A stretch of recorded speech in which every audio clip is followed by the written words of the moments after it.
What's up, everybody? Thanks for watching today, baby. Ooh, baby. All right, guys. Today is going to be a shorter video.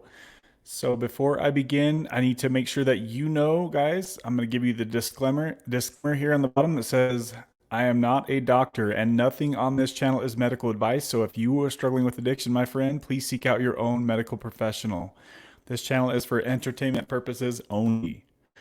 You guys see that scrolling across the bottom there? I need to get that out of the way. Today we are going to be discussing the differences between fake and real Oxy Blue 30s, guys. Some people call them Roxys, whatever you want to call it, Oxycodone.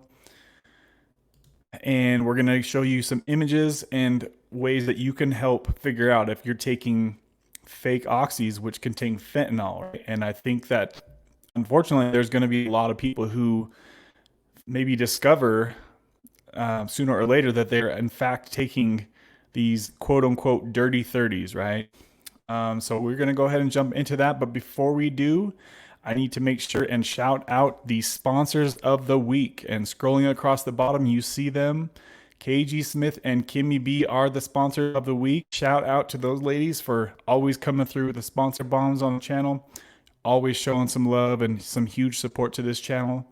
Also, you see scrolling across the bottom, Mama Deb was a sponsor of this week, and I'd also Brandon show some love, Jerem 1979, and Tara.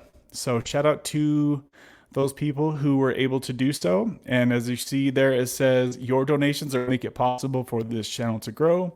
If you, my friend, would like to show your support, there are links in the description box to Venmo and Cashapp's accounts if you guys would like to donate to this channel.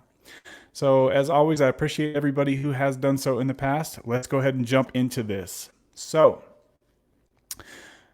have you wondered, are you taking these blue 30s, M30s off the streets, and maybe you kind of wondered and thought maybe you're probably hooked on fentanyl, which is what these contain. I've also heard that they contain meth as well. So let's go ahead and show you guys some images. Kind of reminds me of back in my active addiction. It's like I kind of always knew I was taking Oxy, but I heard people refer to them as Roxy. So in my head, I was trying to like trick myself into thinking, oh, because these are called Roxy, it's probably not nearly as bad as Oxy. Freaking hilarious, guys. The things that we do to like persuade ourselves not to really get the information that we kind of know is already there. Like if you guys are out there taking these cheap blue 30s off the streets, chances are you probably know that you're actually taking fentanyl, but maybe you just don't want to know, so you just keep rolling with it, right? So let's go ahead and pull this up. But yeah, guys, for years, I was doing the same thing. I was in denial. I didn't really want to know, even though I knew I was really taking some hard stuff. I tried to justify it in my mind to think, oh, these are just called Roxys, so these aren't that bad. As long as it doesn't say Oxy. Freaking stupid. So, all right, let's pull this up here. All right, so right here, look at these images, guys. I was watching a few videos and people were talking about this, and they were saying that even experts couldn't tell the difference. But I can very clearly tell the difference on these. And you guys are going to be able to soon as well. So, as you see the mouse, I'm over here circling on this image right here. It's so easy to see for me, guys, but I mean, I guess if you weren't maybe super familiar with these pills, maybe you couldn't recognize the difference, but I could definitely recognize these if I seen these in real life. So here on the bottom part of this image I have on the right hand side, these are clearly the fake ones. Look how much thicker the stamping is right here. Okay. Also, it's kind of like rounded edges. And then you go up here to the real ones, and it's a much thinner stamp that they have here, right? Much thinner M. The M is really a lot thinner and more like crispier looking, right? Like it just looks like a higher quality pill. And then looking at the 3.0, the 3 looks super different. Look at how much wider, like look at the 3 on this. It just looks way different than this one on the top. That's the legit one, right?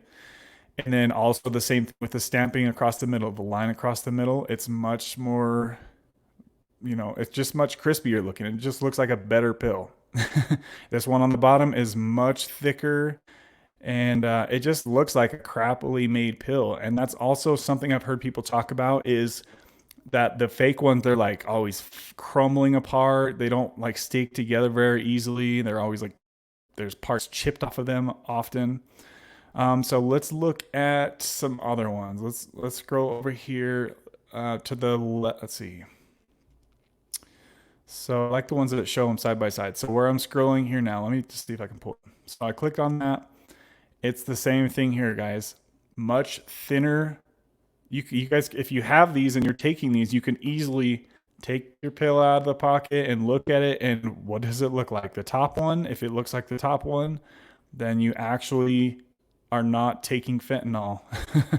If it looks like the bottom one and it's this big, thick stamp with the rounded edges, more rounded edges around the M, it's clearly fake, guys. The big 3-0, it's so easy to see just right here by looking at it. You can clearly tell the difference.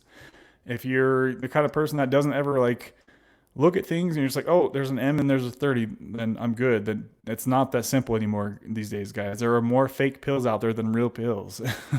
I think they said that the Fed seized like 8 million pills last year or something like that. So I wanted to bring this up because recently on one of the live streams that we did, I think it was the Sunday live stream, we had somebody that was talking about this, and I had pulled this up. I thought that this might be good to make a little video about. Somebody had also told me that they said that the fake ones look like sweet tarts, so they just looked different than like the normal ones would look. Um, what else? Let's see if we can find some more images here. And they're also doing this with Xanax and also Adderall as well, guys. So I think this might be an Adderall here. Let's see if this is what this is. Yes, so right here, this image, this shows all the differences. Oh, great, of course. Let me see if I can click on it. Are you guys still on this? Are you guys still looking at what I'm looking at? I think you guys might be on a different page here. Sorry, guys. What are you guys seeing? All right, so you're still on that page. Okay, so you're still on this page. So, I mean, if you look right here, it shows the difference between the Adderall and also the Xanax as well right here. It's not letting me scroll over. I wish I could pull this picture up. But as you see right here, as I'm scrolling, you can clearly see the difference again with the fake and the real ones. Clearly, the real one is on top and the fake is on bottom. So let's scroll down and see if we can see any others. Clearly, you can see right here without even showing the real one. This is another fake one with the rounded edges here around the M, and the way that the 3 is, it's a bigger 3. What else can we find here, guys? So I just kind of want to make this quick video. I don't want to make this super long, but if you were curious, here's a good one right here. Does that pull up? So it's clear as it gets right there, guys. Much different looking. If you had them side by side, you could clearly tell these differences. And this is how they're going to look, because it's not as high a quality of a pill because it's not made by the pros, right? So either way, guys, if you're buying this stuff and you're not getting these from a doctor from the pharmacy, chances are you're probably taking fentanyl unknowingly. And either way, even if you're getting somehow luckily enough to get the real ones, you're probably, first of all, paying a lot of money for these if you're buying them off the street.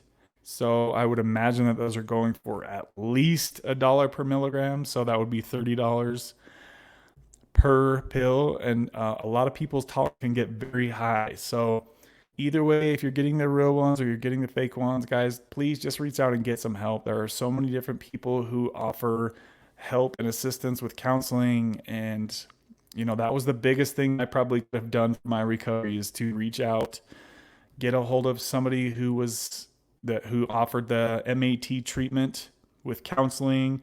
You did the weekly UAs, and they give you Suboxone, and they monitor you and they work with you and meet you where you're at in your recovery. Okay, if you're trying to do the Suboxone off the street, If it's anything like my journey was, it was very rocky to do that because I was flip flopping and I was bouncing back and forth because the people I was getting from Suboxone from, they would run out, and then what do you know? You got to go back to the pills.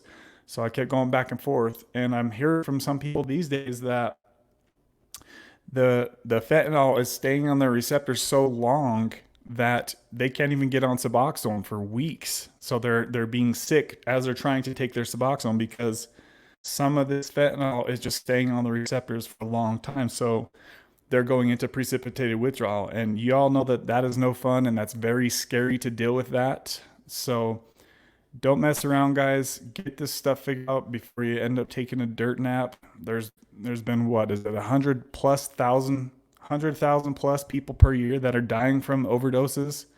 This shit is no joke, guys. Please reach out and get some help, and feel free to check out our live streams. We do live streams every Sunday and every Wednesday, so we have people that are chatting for 2 or 3 hours at a time. If you're afraid to reach out to somebody else, reach out to somebody in our comment section, guys. We have a lot of people who have recovered from opiate addiction or who are working on their recovery right now. So we'll go ahead and wrap it up there, guys. Please make sure that you smash the like button, subscribe if you haven't, and we'll see you on the next one. Bye.